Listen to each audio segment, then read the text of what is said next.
नमस्कार. महाराष्ट्र योजना कॉर्नरमध्ये आपल्या सर्वांचे स्वागत आहे.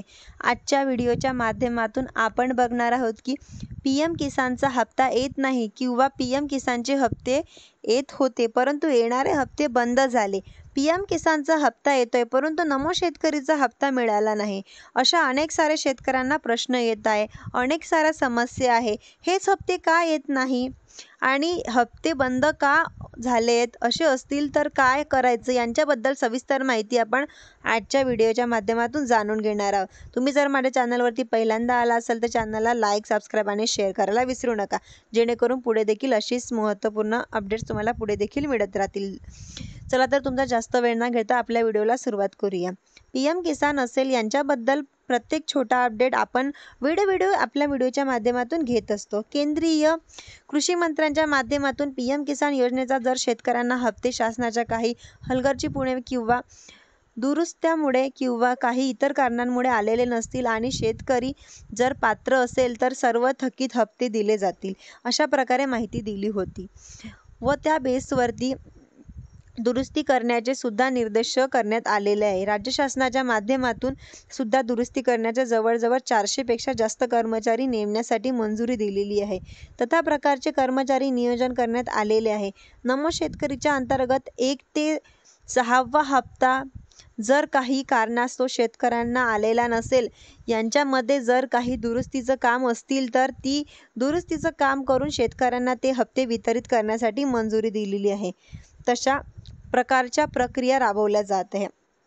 या सर्वांबद्दल आपण अपडेट घेतलेले होते, परंतु नेमके हप्ते काय येत नाही, येणारे हप्ते बंद झालेत हे देखील समजणं गरजेचं आहे. यांच्यासाठी काही महत्त्वाची अशी कारण आहे की कारण आपण आज व्हिडिओमध्ये समजून घेणार आहोत. अशा प्रकारची जर समस्या असेल तर त्यांच्यावरती मार्ग कसा काढायचा आहे या ठिकाणी समजून घेण्याचा प्रयत्न करणार आहोत. यांच्यामध्ये एक कारण आपण यापूर्वी सुद्धा जाणून घेतलं होतं की म्हणजे की बँक फेलर ट्रान्झॅक्शनच्या बद्दल आपण माहिती घेतली होती की बँकेत जर NPCIला आधार मॅपिंग जर झालेलं नसेल तर तुमचं ट्रान्झॅक्शन फेल होऊ शकतं आणि यांच्यासाठी NPCIला अर्थात तुमच्या बँक अकाउंटला आधार लिंक असणं गरजेचे आहे.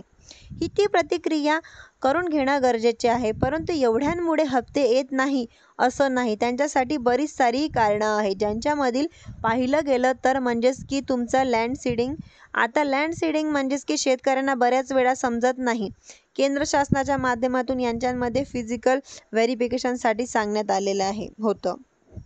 प्रत्येक राज्याला 5% 10% फिजिकल व्हेरिफिकेशन करण्यासाठी निर्देश देण्यात आलेले आहे, ज्यांच्यामध्ये तो शेतकरी योग्य आहे का, तो शेतकरी जिवंत आहे का, त्यांची जमीन आहे का, या सर्व प्रक्रिया पार पाडण्यासाठी निर्देश देण्यात आलेले होते.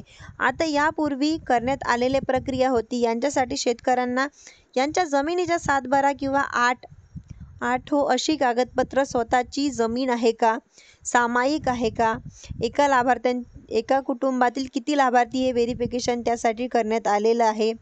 आणि हे व्हेरिफिकेशन करत असताना बऱ्याच साऱ्या शेतकऱ्यांना माध्यमातून त्यांची कागदपत्रे पूर्तता करण्यात आलेले नव्हते.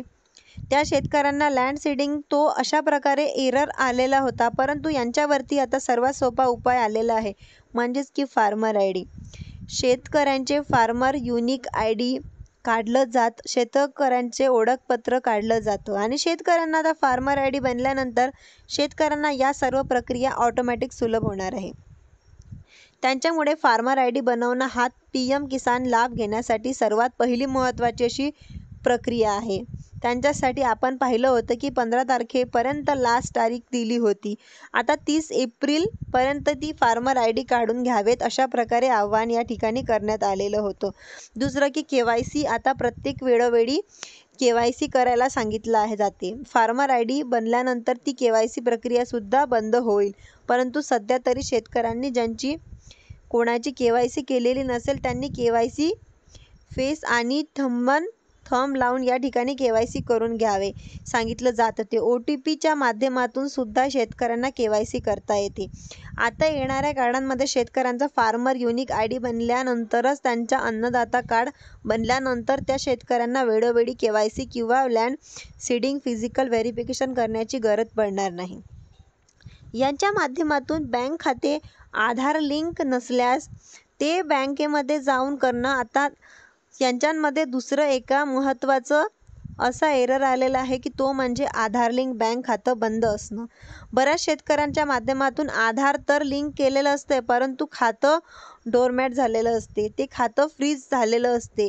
खात्यांमध्ये बँकेच्या माध्यमातून KYC न केल्यामुळे ट्रान्झॅक्शन करण्यावरती मनाई करण्यात आलेलं होते. आता माझे समजा 2 खाते आहेत, परंतु जे खातं बंद आहे त्या खात्याला माझा आधार लिंक आहे, तर त्यांच्यामध्ये तुमच्या कुठल्याही अनुदानाचे किंवा PM किसानचा किंवा PM विम्याचे कुठलेही पैसे त्यांच्यामध्ये पडणार नाही.